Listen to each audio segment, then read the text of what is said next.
बच्चों, कैसे हो आप सब। आशा करती हूँ आप सब अपने अपने घरों में सेफ होंगे, हैप्पी होंगे।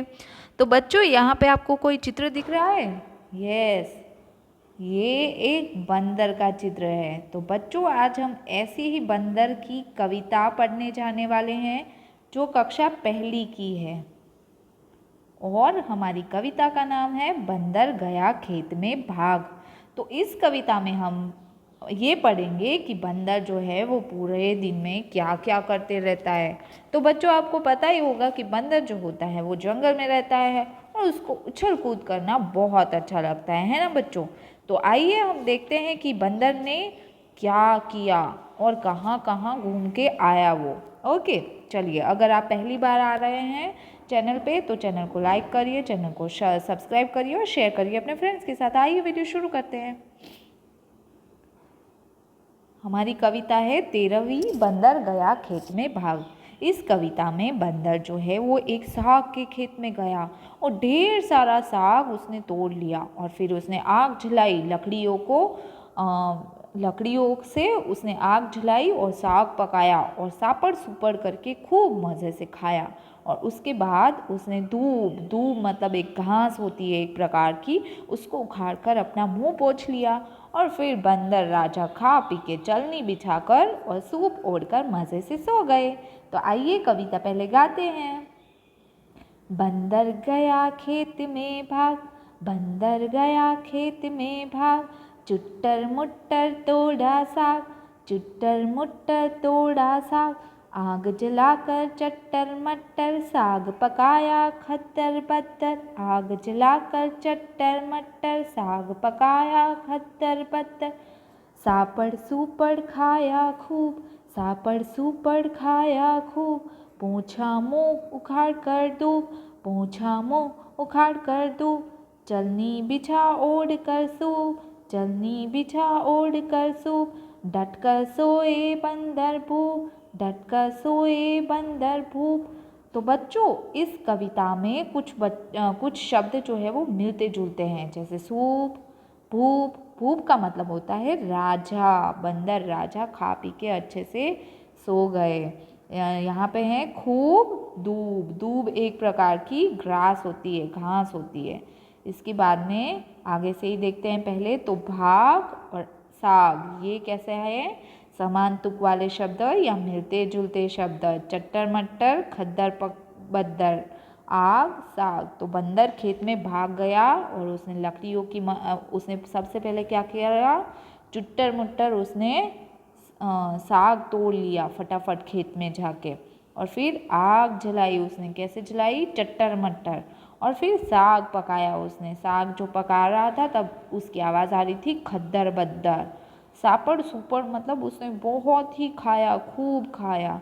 और क्या किया फिर उसने? दूब लेके, दूब एक घास होती है उसको तोड़ करके उसने अपने मुंह को पोंछ लिया। और फिर उसने चलनी बिछा ली और सूप ओढ़ लिया। सूप ऐसा एक बर्तन जैसा होता है जिसके अंदर आपकी मम्मी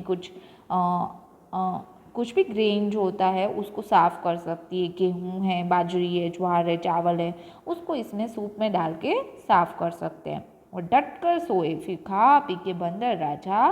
भूप का मतलब होता है राजा। फिर भाई बंदर भाई तो अच्छे से खा पी के सो गए ताज पहन के, और उनको नींद आ गई, है ना। ओके, चलिए अब आगे बढ़ते हैं। इस कविता को आप भी घर पे 2-3 बार गाइएगा, आपको मज़ा आएगा। इसके बाद में है क्या बिछाया क्या ओढ़ा। जब हम सोते हैं तो हम भी अपनी एक चादर बिछा लेते हैं और एक ब्लैंकेट ओढ़ लेते हैं, या तो हम अपनी चादर ओढ़ लेते हैं, तकिए के ऊपर सोते हैं ना, सिर रख लेते हैं। तो वैसे ही बंदर देखिए, वो चलनी बिछाई बंदर ने और सूप ओढ़ा था उसने। तो हाथी क्या बिछाएगा और क्या ओढ़ेगा? तो हाथी जो है कोई भी बड़ा पत्ता, जैसे केले का पत्ता है, उसको बिछा देगा। और क्या ओढ़ेगा?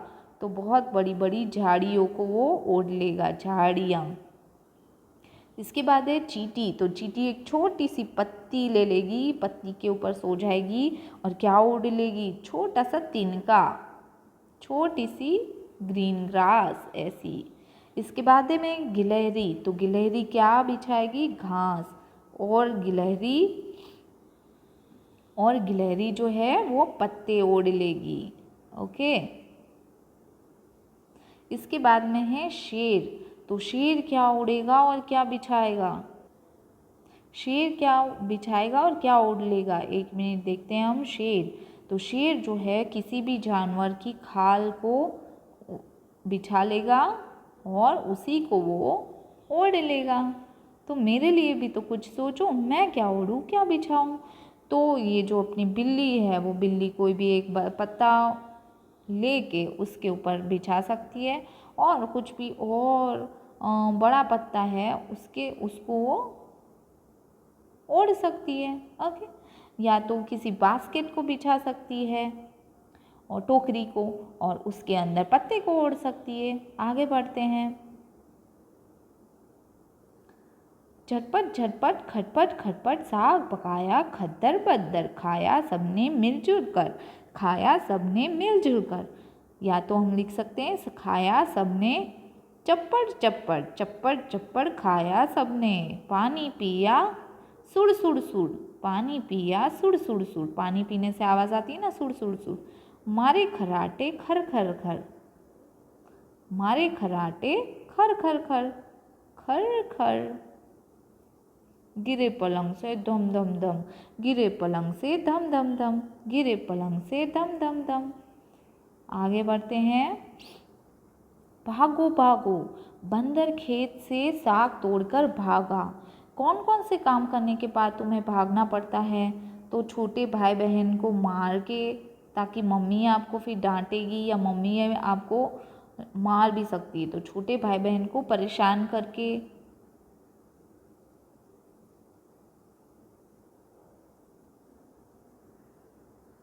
परेशान करने के बाद, और किसी कुत्ते को अगर आपने मार दिया तो भी आपको भागना पड़ेगा, कुत्ता आपको काट सकता है। कुत्ते को मारना नहीं चाहिए, कभी काट जाएगा तो आपको बहुत सारे इंजेक्शन लेने पड़ेंगे। कुत्ते को मारने के बाद, या मधुमक्खियों के छत्ते में कुछ अगर आपसे गलती से कुछ टकरा जाए तो मधुमक्खियों के छत्ते में से बहुत सारी मधुमक्खियाँ आ जाएगी, आपको काटने लगेगी। तो मधुमक्खियों के छत्ते से टकरा जाने के बाद, रात में अंधेरा होने के बाद आपको भागना पड़ेगा, अगर डर लगता होगा तो आपको, है ना। ओके। अब इसके बाद में है, इसमें कितनी तरह की टोपियाँ और पगड़ियाँ है बताओ। तो इसमें देखिए टोपियाँ, ये टोपी है, ये टोपी है, और ये नीचे वाली ये टोपी है। तो ये 3 तरीके की टोपी है, और बाकी सारी पगड़ियाँ हैं 1 2 3 4 5 6 7 8 एंड 9। तो इसमें 3 तरीके की टोपियाँ हैं, और वापस काउंट करते हैं 9 तरीके की, 1 2 3 4 5 6 7 8 9, 9 तरीके की इसमें क्या है, पगड़ियाँ हैं। 3 तरीके की टोपी और 9 तरीके की पगड़ियाँ। ओके। तो बच्चों, आपको अगर वीडियो अच्छा लगा हो तो दूसरे लोगों के साथ भी शेयर करें, चैनल पर बने रहिए, पढ़ाई करते रहे, मम्मी पापा की मदद करें, हंसते रहे। Bye bye, take care.